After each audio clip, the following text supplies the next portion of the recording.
ഹരേ കൃഷ്ണ. ജയ ശ്രീ രാധേ രാധേ. ശത്രുഭയത്തിൽ നിന്ന്, ആരോഗ്യ പ്രശ്നങ്ങളിൽ നിന്ന് ഒക്കെ രക്ഷ നേടാൻ നിത്യവും ജപിക്കേണ്ടുന്ന ദേവിയുടെ മന്ത്രത്തെക്കുറിച്ചാണ് ഇന്ന് നിങ്ങൾക്ക് പറഞ്ഞു തരുന്നത്. നമ്മൾ എത്രയൊക്കെ നല്ല രീതിയിൽ മുന്നോട്ട് പോകാൻ ശ്രമിച്ചാലും എവിടെയെങ്കിലും ഏതെങ്കിലും ഒരു ഇതിൽ നമുക്ക് നമ്മളെ ഇഷ്ടപ്പെടാത്ത വ്യക്തികൾ ഉണ്ടാവും, അല്ലെങ്കിൽ നമുക്ക് എതിരായിട്ട് പ്രവർത്തിക്കുന്ന, അതിപ്പോൾ വാക്കുകൾ കൊണ്ട് പോലും ആവാം. അങ്ങനെയുള്ള ആളുകളെയാണ് നമ്മൾ ശത്രുക്കൾ എന്ന് പറയുന്നത്. അങ്ങനെയുള്ള ആ ശത്രുവിനെ ജയിക്കണമെങ്കിൽ നമ്മളിൽ ഈശ്വരാധീനം വർദ്ധിക്കണം. എല്ലാ കാര്യങ്ങളും നന്നായി പോവാണെന്ന് വിചാരിച്ചോളൂ, പക്ഷേ ആരോഗ്യം ഇല്ലെങ്കിൽ, ഹെൽത്തിന് എന്തെങ്കിലും തരത്തിലുള്ള ഒരു പ്രശ്നം ഉണ്ടെങ്കിലോ ഒരു കാര്യമില്ല, നമുക്ക് മനസ്സമാധാനം ഉണ്ടാവില്ല.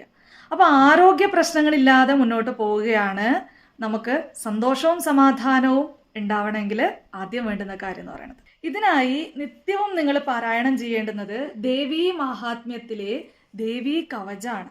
ദേവീ കവചം എന്ന് പറയുന്നത് മാർക്കണ്ഡേയ മുനിക്ക് ബ്രഹ്മാവ് തന്നെ ഉപദേശിച്ചു കൊടുത്തിട്ടുള്ള ദേവിയുടെ 9 വ്യത്യസ്ത ഭാവങ്ങളിലുള്ള നാമങ്ങളെയാണ്.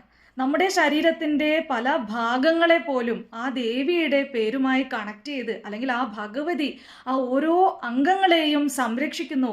ആ ഭഗവതിയുടെ പ്രൊട്ടക്ഷൻ നമ്മുടെ ശരീരത്തിൻ്റെ ഓരോ ഭാഗത്തിനും ഉണ്ട്. അപ്പോൾ ആ ഭാഗങ്ങൾക്കൊന്നും നാശം സംഭവിക്കില്ല, ആ ഭാഗങ്ങളിലൊന്നും ഒരു തരത്തിലുള്ള നെഗറ്റിവിറ്റിയും പെടില്ല എന്നാണ് ഇതിലൂടെ നമ്മൾ മനസ്സിലാക്കേണ്ടത്. അപ്പോൾ അങ്ങനെയുള്ള ഈ ഭഗവതിയുടെ ദേവി കവചം നമ്മൾ നിത്യവും ജപിക്കുകയാണെങ്കിൽ നമ്മുടെ ശരീരത്തിൻ്റെ ഏതെങ്കിലും ഭാഗത്ത് എന്തെങ്കിലുമൊക്കെ കേടുപാടുകൾ ഉണ്ടെങ്കിൽ അത് ഭഗവതി ഇല്ലാതാക്കി തരും. അപ്പോൾ ആരോഗ്യ പ്രശ്നമുള്ളവർ മുടങ്ങാതെ നിത്യവും ദേവി കവചം വായിക്കണം. അതേപോലെ തന്നെ നമുക്കെതിരായി പ്രവർത്തിക്കുന്ന ശത്രുക്കളെയും ഭഗവതി ഇല്ലാതാക്കി തരും. അതായത് നമുക്ക് ചുറ്റിലും ആ ഭഗവതിയുടെ പ്രൊട്ടക്ഷൻ ഉണ്ടെങ്കിൽ ആരെവിടെ നിന്ന് എന്ത് ചെയ്താലും, എന്തൊക്കെ തലകുത്തി മറിഞ്ഞാലും നമുക്കൊരു പ്രശ്നം ഉണ്ടാവില്ല. നമ്മളെ ഭഗവതി സംരക്ഷിച്ച് മുന്നോട്ട് കൊണ്ടുപോകും. അപ്പം നിത്യവും നിങ്ങൾ മുടങ്ങാതെ ദേവി കവചം വായിച്ച് ആ ഭഗവതിയുടെ അനുഗ്രഹം നേടിയെടുക്കും. ഇനി ഇത് എങ്ങനെയാണ് വായിക്കേണ്ടത്, ഇതിന് എന്തെങ്കിലും ചിട്ടവട്ടങ്ങൾ ഉണ്ടോ എന്ന് ചോദിച്ചാൽ, കുളിച്ച് ശുദ്ധമായി ഇരുന്ന് രാവിലെയോ ത്രിസന്ധ്യയ്ക്കോ ഇരുന്ന് വായിക്കുന്നതാണ് ഉത്തമം.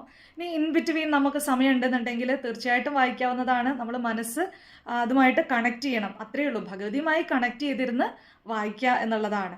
അപ്പോൾ ഇത് വായിക്കുമ്പോൾ ആദ്യം നിങ്ങൾ കവചം, ദേവി കവചം വായിക്കുക. അത് കഴിഞ്ഞ് കഴിഞ്ഞാൽ അർഗള സ്തോത്രം അതുണ്ട്, അത് വായിക്കണം. അത് കഴിഞ്ഞ് കഴിഞ്ഞാൽ കീലകം. ഈ 3 മന്ത്രങ്ങളും ഒരുമിച്ച്, കവചം, അർഗള സ്തോത്രം, കീലകം, ഇത് 3ഉം ഒരുമിച്ച് വായിക്കുമ്പോഴാണ് അതിൻ്റെ ഒരു എഫക്റ്റ് നമുക്ക് നല്ലോണം ഉണ്ടാവുക. അപ്പോൾ ഇത് മുടങ്ങാതെ വായിക്കുന്നവർക്ക് തീർച്ചയായിട്ടും ഭഗവതിയുടെ അനുഗ്രഹം എപ്പോഴും ഉണ്ടാവുന്നതാണ്. ഈ നവരാത്രി കാലത്തിൽ നിർബന്ധമായിട്ടും വായിക്കേണ്ടുന്ന ഒരു കാര്യമാണ് ദേവി കവചം. അപ്പോൾ എല്ലാവർക്കും ഭഗവതിയുടെ അനുഗ്രഹം ഉണ്ടാവട്ടെ. സർവം ശ്രീ കൃഷ്ണാർപ്പണമസ്തു.